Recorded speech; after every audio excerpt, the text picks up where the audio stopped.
నేను ఇప్పుడు present Congress Sevadal young brigade Suryapet district ప్రెసిడెంట్ని. ఎస్సీ వర్గీకరణ గురించి మీ అభిప్రాయం ఏందన్న? మా అభిప్రాయం ఎస్సీ వర్గీకరణ పట్ల చాలా సంతోషంగా, చాలా హర్షంగా ఫీల్ అవుతున్నాం. 30 ఏళ్ళ నుంచి చేస్తున్న పోరాటానికి ఇప్పుడు న్యాయం దక్కిందని మేము భావిస్తున్నాం. ఎస్సీ వర్గీకరణ వల్ల లాభాలు ఉన్నాయంటారా? అందరికీ అందరికీ లాభం చేకూరుతుందని మీరు భావిస్తున్నారు? ఎస్సీ ఉపకులాల వెనుకబడ్డ తరగతులకు, వెనుకబడ్డ కులాలకు, ముఖ్యంగా మాదిగలకు, బండ్లోళ్ళు, చిందోళ్ళు అని ఇలా అనేక రకాలుగా 59 ఉపకులాలకు అన్నిటికీ లాభం చేకూరుస్తుందని మందకృష్ణ అన్నగారు 30 సంవత్సరాల నుంచి అలుపెరగని పోరాటం చేస్తున్నాడు.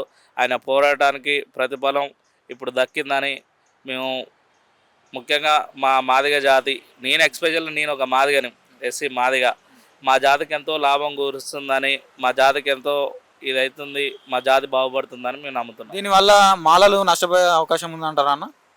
మాలలు మాదిగలు అనేటోళ్ళు సొంతం అన్నదమ్ములు లాంటి వాళ్ళు, వాళ్ళకి నష్టం మాకు లాభం అనేది ఏమి ఉండదు. అందరికీ సమన్వయంగా న్యాయం జరుగుతుందని మేము భావిస్తున్నాం. ఇప్పుడు శాసనసభ సమావేశాల్లో కూడా దీని గురించి ఆమోదించడం జరిగింది. దానివల్ల మీరు ఎలా భావిస్తున్నారు దాన్ని? మా ముఖ్యమంత్రి యనుమల రేవంత్ రెడ్డి గారు ప్రజాపాలన, కాంగ్రెస్ పాలన, ప్రజాపాలన జరుగుతుందనడానికి ఇది ఒక నిదర్శనం.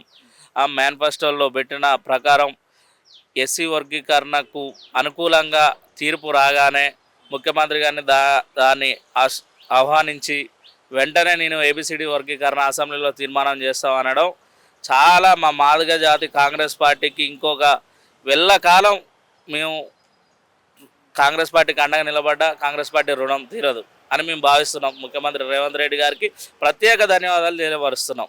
శాసనసభ సమావేశాలలో మహిళలపై అనుచిత వ్యాఖ్యలు చేయడం జరుగుతుంది సీఎం గారు. దాని గురించి మీరు ఏమనుకుంటున్నారన్న? సీఎం గారికి మహిళల పట్ల చాలా గౌరవం ఉంది.